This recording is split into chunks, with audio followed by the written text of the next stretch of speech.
लक्ष्मण शादी सरकार शादी को अरुणोदय हो रहा, शादी हाँ अरुणोदय हो रहा। अरुणोदय सकुचे कुमुद उदगन ज्योति मलिन, किनि तुम्हार आगमन सुनि भये विपति बालहीन। लक्ष्मण सूर्योदय हो रहा है, हाथ जोड़कर बोले महाराज आप तो कहें सूर्योदय अरुणोदय हुआ है। महाराज तो आपका आगमन ही नया अरुणोदय है, ये अरुणोदय तो रोज होता है, आपका आगमन ही नया अरुणोदय है।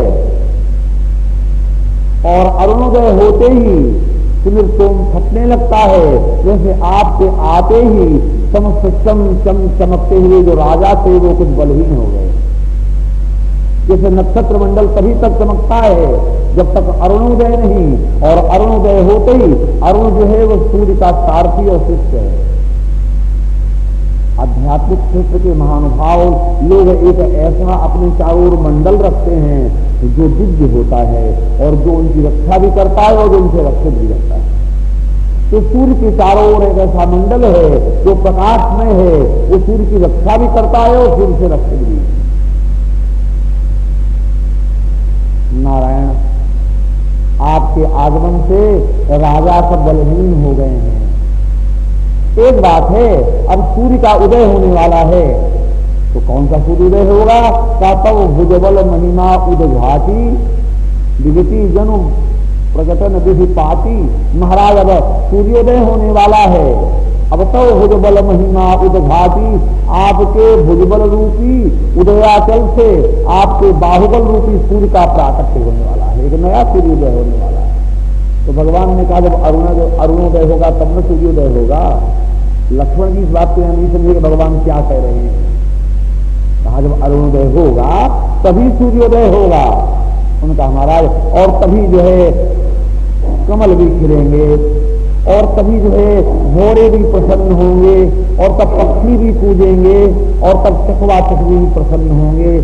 भगवान ने कहा तुम ठीक कह रहे हो, मगर इसका बड़ा गहरा अर्थ था। कमल के समान केवल नारायण को चाहने वाली शक्ति जो थी वो श्री किशोरी जी थी। किशोरी जी भगवान नारायण को चाहती थी। कमल को कोई स्वार्थ नहीं है, नारायण को देखकर विकसित होता है, ऐसे किशोरी जी भगवान को देख के ही विकसित हो गए। मगर जनकपुर वासियों को तो स्वार्थ है। देखा रघुवीरा विवाह ओले वो बली दिलो जान लाहू, हम सब सकल सुकृत के राशि भेजग जनमी जनक पूर्वासी। जिन जान की राम छवि देखी और को सुकृति हम सरित विशेषी। उनको बड़ा सुख है, हम विवाह का आनंद लेंगे, हम जनकपुरवासी हैं, ये मधुकर की भारी रसज्ञ हैं, रस प्राप्त करना चाहते हैं। और कितने लोग तो ऐसे हैं जो कहते हैं महाराज कबहू कहिए आवही यही नाते, जब विवाह हो जाएगा तो हम लोगों को अपना रिश्तेदार मानेंगे और इस नाते से कभी हमारे यहाँ पधारेंगे तो कितना आनंद होगा। उनको आतिथ्य और कुछ रसपान कराने की इच्छा हो रही है। ये पक्षीगण है। और चकवा चकवी की भांति महाराज जनक और सुनैना है, जिनके जीवन में अब तक दुख ही दुख, वियोग ही वियोग है, कभी संयोग नाम की वस्तु ही नहीं, जीवन में कभी सुख प्राप्त ही नहीं हुआ, साधना के अग्नि पर सर्वदा तपते रहे, आज उनको भी सुख प्राप्त होगा। बस भगवान के लिए एक सूचना पत्र पहुंचा, महाराज पधारे मंडप में, सतानंद महामुनि पधारे, और जब सूचना प्राप्त हुई तो रंग भूमि आए गौ भाई, अस सुधि सब पूर्वासीन पाई। भगवान पधार रहे हैं और भगवान के पधारते ही एक नई सृष्टि आरंभ हो गई। देखो नारायण एक हैं और मनोदशा जीवन के साथ 9 है, 9 रस हैं और 9 प्रकार के लोग बैठे हैं और 9 प्रकार के भाव एक नारायण से सबको प्राप्त हो रहे हैं। भगवान श्री कृष्ण जिस समय पधारे उसने भी यही बात की, मल्ला नाम शनि। जितने पहलवान लोग थे उनको मालूम पड़ा कि ओह ये तो साक्षात वज्र आ गया। यहाँ कहते हैं देखहि रूप महारान धीरा और मनहु वीर रस धारे शरीरा। उनरी नाम नर मरहा। जो नगर के लोग थे उन्होंने देखा कि तो बड़ा श्रेष्ठ पुरुष आ गया। पुरवासिन देखे दो भाई और नरभूषण लोचन सुखदाई। श्री राम स्मरो मूर्तिमान। भगवान व्यास कहते हैं ऐसा लगता है कि साक्षात कामदेव पधार गए। मगर गोस्वामी तुलसीदास ने अपने भाष्य में बड़ी संभाल किया। कानारी बिलो कंहारा सिहिया निज निज रुचि अनुरूप। देखो भाई स्नेह का वितरण तो होता है, माँ के रूप में भी होता है, बहन के भी रूप में होता है, पुत्री के रूप में भी होता है और बड़े रिश्तेदारों के रूप में होता है। तो बड़े पुलकित और गदगद हो गए। नारियों ने कहा वाह ऐसा सुंदर पुत्र तो शायद किसी को हो सकता है, ऐसा सुंदर भाई शायद किसी को मिल सकता है, ऐसा सुंदर वात्सल्य भाव किसी को प्राप्त हो सकता है। नारी देखती हैं मगर बड़े मिठास और बड़े सौंदर्य और मर्यादा से देखती।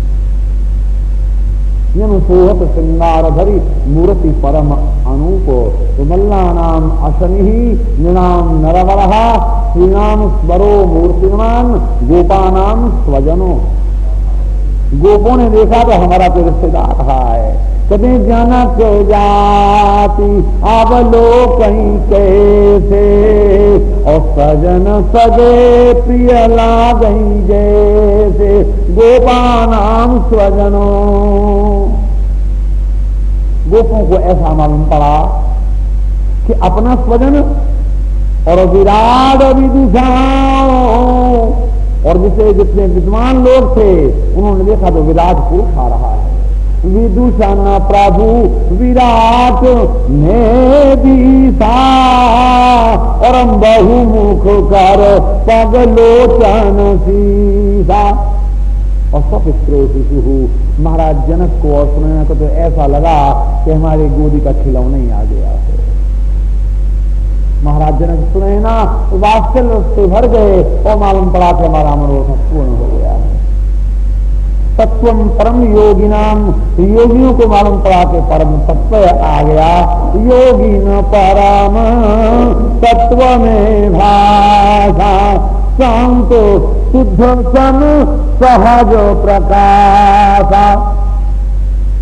और जितने कपटी राजा लोग थे उनको तो मालूम पड़ा कि जैसे जो छद्मवेश में थे उनको तो रहे असुर छल छोनिक देखा उनको प्रकट काल समझ थरथरा गए, पसीना पसीना हो गया। मालूम पड़ा कौन रास्ता ऐसा भागने का है, इस रास्ते से भागेंगे इस रास्ते से भागेंगे। कांपने लग गए। जो अब तक बड़ी डींग मार रहे थे यूं करेंगे यूं धनुष तोड़ देंगे। तो भगवान के माधुरी को देखते ये स्थिति हो गई। मगर जो वहां के लोग थे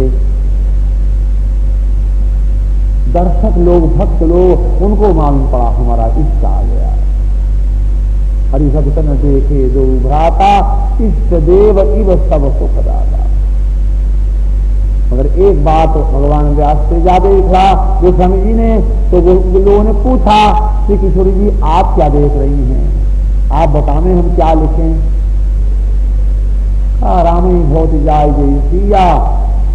भगवान राघवेंद्र को जैसे अवलोकन कर रही जानकी जी उन्होंने कहा कि वो तो हम स्वयं क्या कहें। श्री जानकी जी ने स्वयं नहीं कह सकती कि हम किस प्रकार से भगवान राम को देख रही हैं। पूरा अनुभव न कही सकसो कौन प्रकार कहे कभी को, हम कैसे कहें कि जानकी जी राम जी को कैसे देख रही हैं।